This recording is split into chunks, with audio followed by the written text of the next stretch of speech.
Everyone नमस्ते and good afternoon आज फेरि तपाईँहरूको माझ मैले अर्को मेरो रेसिपी लिएर आएको छु। हजुर, आज चाहिँ तपाईँहरूलाई चाहिँ घरमा एज अ होममेड मुल्ड वाइन कसरी बनाउने भनेर म तपाईँहरूलाई देखाउने छु। अब तपाईँको मुल्ड वाइन किन भन्दाखेरि चाहिँ अब हामी एकदमै क्रिसमसको नजिकै आइरहेको छौँ होइन, सायद एनदर तपाईँको 1 हप्ता मात्र बाँकी छ क्रिसमस आउनको लागि। सो तपाईँको मुल्ड वाइन चाहिँ हामीले चाहिँ as a part of tradition of Christmas, तपाईँको जब क्रिसमस भन्ने बित्तिकै क्रिसमस फुड आउँछ, तपाईँको क्रिसमस वाइन भन्ने बित्तिकै तपाईँको मुल्ड वाइनलाई हामीले लिने गरेको छौँ है। सो मुल्ड वाइनको एकदमै डिफ्रेन्ट नेम छ, त कसैले तपाईँको अब मुल्ड वाइन भन्छ, कसैले क्रिसमस वाइन, कसैले अब तपाईँको स्पाइस वाइन पनि भन्छ होइन।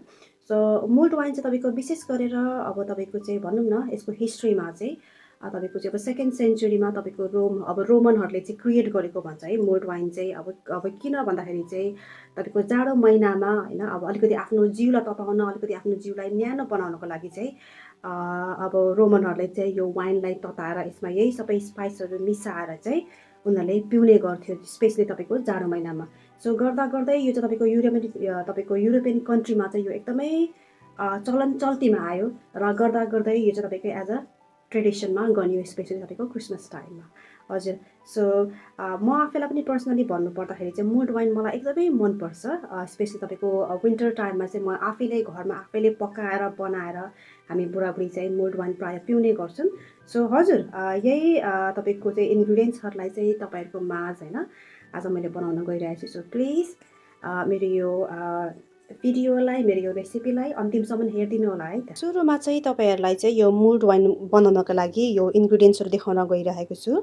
हजुर, यहाँनिर छ हजुर यो मेरो सिनामन, तपाईँको दालचिनी, अनि त्यसपछिबाट छ यहाँनिर तपाईँको यो अर्को तपाईँको स्टानिस, अनि यो छ तपाईँको क्लोभ ल्वाङ, अनि यो छेउमा छ तपाईँको यो क्रेनबेरिज। यो चाहिँ तपाईँको अप्सनल है, तपाईँलाई लगाए पनि हुन्छ नलगाए पनि हुन्छ। अनि त्यसपछिबाट छ यो तपाईँको स्लाइस गरेको एप्पल, अनि त्यसपछिबाट छ यहाँनिर हजुर यो स्लाइस गरेको अरेन्ज, अनि साथमा छ हजुर मेरो यो ब्राउन सुगर। एगेन तपाईँहरूको यो चाहिँ तपाईँको सब्स्टिट्युट है, तपाईँले हनी लगाउनु भए पनि हुन्छ।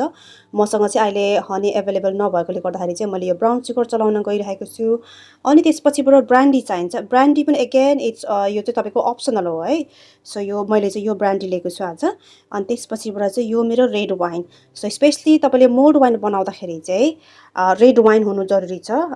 त्यसमा पनि अब तपाईँले कस्तो प्रिफर गर्नुहुन्छ, इट्स डिपेन्ड्स अन अब तपाईँको आफ्नो पर्सनल टेस्ट हो होइन। So when it's comes to red wine, तपाईँको रेड वाइनमा चाहिँ मैले अलिकति स्ट्रङ, अलिकति मोर तपाईँको चाहिँ अल्कोहल भएको मैले युज गर्ने गरेको छु। सो मेरो रेड वाइनमा चाहिँ तपाईँको 14% अल्कोहल छ। सो यो मेरो भनौँ न अब मुल्ड वाइनमा चाहिँ म अलिकति स्ट्रङ रेड वाइन प्रिफर गर्छु, तर again it's according to your personal taste. अब चाहिँ मैले यो मुल्ड वाइन पकाउनको लागि मैले भाँडा राखिसकेको छु। अनि त्यसपछिबाट ग्यास पनि मैले एकदमै सानो मात्र अन गरेको छु, एकदमै लो हिटमा यो मुल्ड वाइनलाई चाहिँ बनाउनु पर्ने हुन्छ। सो हजुर, अघि मैले यो देखाएको तपाईँलाई वाइन छ, अब यही वाइन चाहिँ मैले यो भाँडामा लगाउन गइरहेको छु। ओके, सो यसलाई चाहिँ तपाईँको भाँडामा लगाइदिने। हजुर हेर्नुहोस्, यसको कलर पनि एकदमै राम्रो छ है, तपाईँले देखिराख्नु भएको छ होइन। अब ओके, यो चाहिँ तपाईँको 1 बोतल भयो। हजुर, मैले यो 2 बोटल्स रेड वाइन मैले यो भाँडामा लगाइसकिसकेँ। सो यसलाई चाहिँ मैले बिस्तारै बिस्तारै चलाउँदैछु। यो चाहिँ हल्का तपाईँको तातिनु थालिसकिसकेको छ है अहिले चाहिँ। सो अब यसमा चाहिँ मैले हजुर यो मेरो 4 table spoon of brown sugar लगाउन गइरहेको छु। अब यदि तपाईँहरूसँग हनी एभाइलेबल छ भने अब तपाईँको डिपेन्ड अन आफ्नो पर्सनल चोइस होइन, तपाईँले हनी पनि लगाउन सक्नुहुन्छ, तर मसँग अहिले छैन। सो त्यसको सब्स्टिट्युटमा चाहिँ मैले यो ब्राउन सुगर लगाइरहेको छु। हजुर, सो यो चाहिँ मेरो 4 table spoon of brown sugar है। सो यसलाई यहाँ हालिदिने यसरी। तपाईँको चाहिँ अब यो ब्राउन सुगर हालिसके पछाडि बिस्तारै बिस्तारै तपाईँले चाहिँ अब अरू स्पाइसहरू मिसाउनु थाल्नुभए हुन्छ। अब जति पनि अघि मैले काटेर राखेको यो मेरो इन्ग्रिडियन्ट्सहरू छ, अब यसैलाई चाहिँ मैले बिस्तारै बिस्तारै यो भाँडामा लगाउने छु। सो सुरुमा मैले लगाउने भनेको चाहिँ यो मेरो दालचिनीहरू सुरुमा लगाउने यसरी। यसले चाहिँ एकदमै राम्रो फ्लेभर दिन्छ। तपाईँको मेन अब मुल्ड वाइनको रेसिपी भनेको नै यही स्पाइसहरू हो मेन चाहिँ। हजुर, सो यसमा चाहिँ तपाईँको मैले दालचिनी लगाइसकिसकेँ। अब त्यसपछिबाट चाहिँ मैले यो स्टानिजहरू लगाउने यसरी। यो क्लोभहरू अब यसलाई पनि यसरी बिस्तारै बिस्तारै लगाउँदैछु यहाँनिर। सबै मेरो अरेन्जहरू यहाँनिर लगाउँदैछु। यसरी लगाउने यो चाहिँ साइड साइडबाट। एप्पल्सहरू पनि हालिदिने है। सो यो चाहिँ भयो मेरो स्लाइस गरेको मेरो एप्पल। यसलाई पनि यसरी बिस्तारै बिस्तारै लगाइदिने। क्रैनबेरी चाहिँ अब यसलाई पनि अन टप अफ द्याट यसलाई बिस्तारै बिस्तारै यो पनि मिक्स गरिदिने। सो यो स्पाइस अनि तपाईँको यो फ्रुट्स र यो तपाईँको वाइनको कम्बिनेसन एकदमै राम्रो हुन्छ। बिस्तारै बिस्तारै यसलाई हल्का आँचमा तपाईँको हाफ एन आवरसम्म यसलाई चाहिँ एकदमै लो हिटमा यसलाई चाहिँ पकाउने। ब्रान्डी मैले अलिकति यो पनि हाल्न गइरहेको छु यो फ्लेभरको लागि।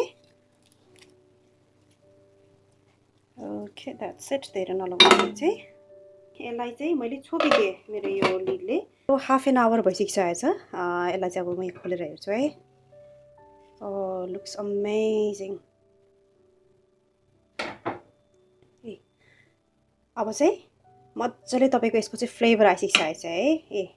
हेर्नुहोस् होइन, यो पनि तपाईँको यही देखिराख्नु भएको छ। यो अरेन्ज पनि मजाले गलेर यस्तो भइसकिसकेको छ। यसमा चाहिँ अब मजाले तपाईँको चाहिँ यो ब्लेन्ड भइसकिसकेको छ। यसमा चाहिँ तपाईँको फ्रुट्सदेखि लिएर जति पनि अघि मैले हालेको स्पाइसहरू होइन है, यस्तो मिठो बास्ना आएको छ है। Smells so nice. अहिले चाहिँ अब एकदमै अब एक्सट्रिमली हट छ होइन। सो यसलाई चाहिँ म अलिकति चिसो बनाएर अनि त्यसपछिबाट हामी पिउँछौँ। अब चाहिँ मेरो मोल्ड वाइन अलिकति चिसो भइसकिसकेको छ। सो यसलाई चाहिँ बिस्तारै बिस्तारै मैले यो ग्लासमा लगाउने। It's very nice. Slice apple स्पाइसलाई पनि लगाइदिने।